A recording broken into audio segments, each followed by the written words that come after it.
Assalamualaikum warahmatullahi wabarakatuh. Alhamdulillahirabbil alamin. Wassalatu wassalamu ala asyrafil anbiya'i wal mursalin wa ala alihi wa sahbihi ajma'in. Amma ba'du. Halo semuanya, apa kabar teman-teman semuanya? Mudah-mudahan kita semua senantiasa berada dalam keadaan bahagia dan juga dalam keadaan sehat walafiat zahiran wa batinan. Amin ya Allah ya rabbal alamin. Kembali lagi bersama saya Denny Muharram. Insyaallah di video kali ini kita semua akan belajar untuk memahami mengenai komponen kurikulum pendidikan agama Islam. Apa itu komponen kurikulum pendidikan agama Islam? Kemudian bagaimana keterkaitan antara satu komponen dengan komponen lainnya, dan juga penjelasannya secara rinci mengenai komponen-komponen tersebut insyaallah akan dibahas pada video kali ini. Baik, jadi kurikulum itu merupakan suatu sistem yang terdiri atas beberapa komponen yang saling berkaitan, saling mendukung, dan tidak dapat dipisahkan. Nah, setiap komponen kurikulum itu memiliki fungsi untuk membentuk proses pendidikan yang harmonis dan terarah. Adapun komponen kurikulum tersebut ada 4. Yang pertama, komponen tujuan. Yang kedua, komponen materi. Yang ketiga, komponen strategi. Dan yang keempat, komponen evaluasi. Nah, setiap komponen tersebut satu sama lainnya itu saling berkaitan, dan yang satu dengan yang lainnya itu saling mendukung dan tidak dapat dipisahkan. Seperti itu. Nah, mari kita bahas satu persatu setiap 4 komponen ini. Yang pertama, komponen tujuan. Nah, dalam kurikulum, tujuannya itu adalah arah yang ingin dicapai oleh suatu lembaga pendidikan. Adapun tujuan pendidikan itu meliputi 3 ranah. Yang pertama ranah kognitif, yang kedua ranah afektif, dan yang ketiga ranah psikomotorik. Nah, ranah kognitif berarti tujuannya itu untuk meningkatkan kemampuan berpikir peserta didik. Yang kedua, ranah afektifnya itu berarti untuk membentuk pribadi peserta didik yang memiliki sikap dan nilai yang baik di kehidupannya. Dan yang ketiga, ranah psikomotorik itu tujuannya berarti untuk meningkatkan keterampilan dan kemampuan peserta didik dalam menjalani kehidupannya. Itu. Nah, sedangkan dalam Islam itu tujuan kurikulum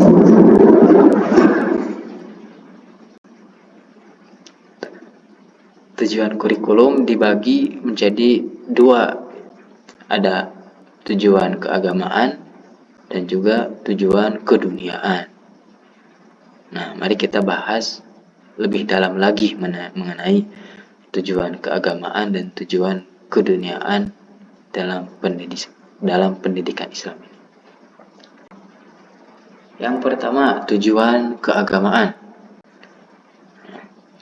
Tujuan keagamaan kurikulum pendidikan Islam ini adalah untuk membentuk pribadi muslim yang beriman dan bertakwa, kemudian mampu menjalankan syariat Islam dengan baik, memiliki akhlak mulia, dan menjadikan ibadah sebagai tujuan hidupnya. Nah, hal ini sejalan dengan firman Allah Subhanahu wa taala di dalam Quran surat Al-Dzariyat ayat 56. A'udzu billahi minasyaitonir rajim. Wa ma khalaqatul jinna wal insa illa liya'budun. Artinya, dan tidaklah aku menciptakan jin dan manusia kecuali agar mereka beribadah. Nah, jadi tujuan keagamaan itu pada intinya adalah menjadikan pribadi muslim yang senantiasa menjadikan ibadah sebagai tujuan hidupnya. Seperti itu. Tujuan yang kedua yaitu tujuan keduniaan. Artinya harus seimbang ya antara agama dan juga dunia, antara akhirat yang sifatnya keakhiratan dan juga yang sifatnya keduniaan itu harus seimbang.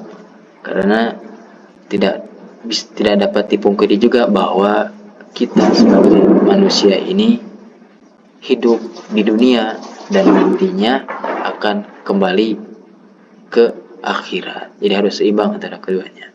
Nah, yang kedua ini adalah tujuan keduniaan. Adapun tujuan keduniaan daripada kurikulum pendidikan agama Islam, tujuannya yaitu untuk mewujudkan manusia yang cakap dan juga terampil.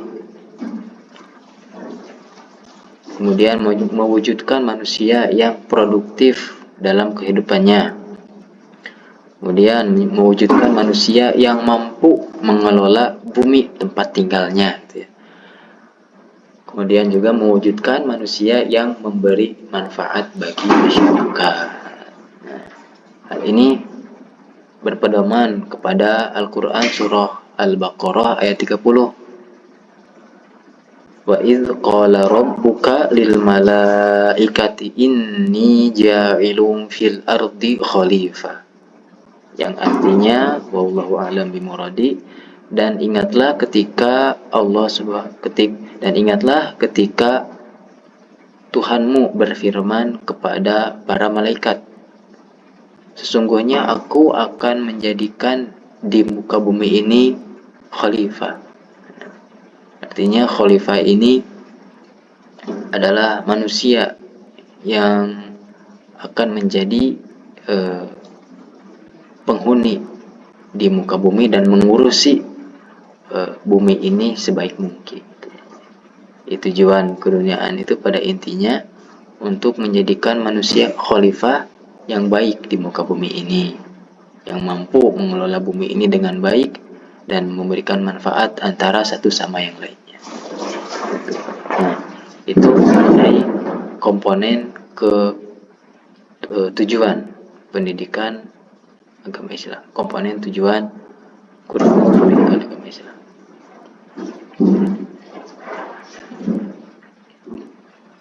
Berikutnya komponen yang kedua yaitu komponen materi yang cakupannya ada isi dan juga struktur program di dalam kurikulum. Adapun isi kurikulum yaitu berisi mengenai target pembelajaran, kemudian materi standar, isinya itu ada standar hasil belajar dan juga prosedur pelaksanaan pembelajaran. Itu mengenai isinya. Kemudian adapun strukturnya, struktur program pendidikan itu terdiri dari program inti, kemudian program lokal, ekstrakurikuler, dan juga pengembangan kepribadian.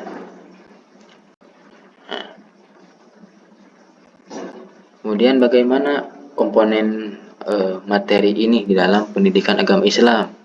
Nah, tentunya ruang lingkup materi pendidikan agama Islam ini objek kajiannya itu cukup luas, namun secara garis besar memiliki sejumlah ruang lingkup yang saling terkait, yaitu ada akidah, syariat, muamalah, dan juga akhlak. Nah, akidah ini artinya materi yang membahas tentang keyakinan dan keimanan. Kemudian yang syariat itu pembahasan tentang aturan dan tata cara ibadah. Ketiga, muamalah yaitu pembahasan mengenai hubungan sosial dan ekonomi kemasyarakatan. Keempat, akhlak, yaitu pembahasan mengenai perilaku dan moral. Nah, jadi keempat inilah ruang lingkup cakupan materi pendidikan agama Islam. Berikutnya komponen yang ketiga, yaitu komponen strategi. Nah, strategi dalam kurikulum itu berkaitan dengan beberapa hal, yaitu berkaitan dengan cara mengajar, metode pembelajarannya, penggunaan media, penilaian pembelajaran, dan juga pengelolaan kegiatan di sekolah. Nah, strategi ini bertujuan agar pembelajaran berjalan efektif dan mencapai tujuan yang telah ditentukan tadi. Gitu ya. Misalnya dalam metode pendidikan agama Islam yang paling banyak yang biasanya digunakan adalah metode-metode berikut ini, seperti metode keteladanan, metode pembiasaan, metode nasihat, metode motivasi dan ancaman, kemudian hukuman, persuasi, cerita, dan juga pengalaman atau peristiwa. Nah, metode-metode inilah yang biasanya diterapkan dalam melakukan pembelajaran pada pendidikan agama Islam. Yang terakhir, ada komponen evaluasi. Yang keempat ini adalah komponen evaluasi. Nah, evaluasi ini dilakukan untuk mengetahui hasil belajar. Kemudian mengukur keberhasilan pembelajaran. Kemudian memperbaiki proses pendidikan dan menjadi umpan balik bagi kurikulum. Nah, evaluasi ini dilakukan secara berkelanjutan, menyeluruh, dan juga sistematis. Ada beberapa macam jenis evaluasi. Itu ada 4. Yang pertama ada evaluasi formatif, yang kedua evaluasi sumatif, yang ketiga evaluasi placement atau penempatan, yang keempat evaluasi diagnostik atau evaluasi diagnosis. Evaluasi formatif itu dilakukan selama proses pembelajaran berlangsung. Sedangkan evaluasi sumatif dilakukan hanya pada akhir semester atau akhir tahun pembelajaran. Adapun evaluasi placement yaitu evaluasi yang dilakukan untuk menentukan kemampuan awal peserta didik. Dan yang terakhir, evaluasi diagnosis yaitu untuk mengetahui kesulitan belajar yang dialami oleh peserta didik. Nah, itulah 4 komponen kurikulum pendidikan agama Islam. Jadi intinya ada komponen tujuan, kemudian komponen strategi, kemudian komponen materi, dan juga yang terakhir adalah komponen evaluasi. Nah, keempat komponen ini satu sama lainnya itu saling berkaitan, saling mendukung, dan tidak dapat dipisahkan antara satu dan yang lainnya. Baik, saya kira cukup demikian pembahasan pada video kali ini. Mudah-mudahan dapat kita pahami sebaik mungkin dan bermanfaat bagi kita semua di kemudian hari. Amin ya Allah rabbal alamin. Terima kasih bagi teman-teman yang sudah menonton ini.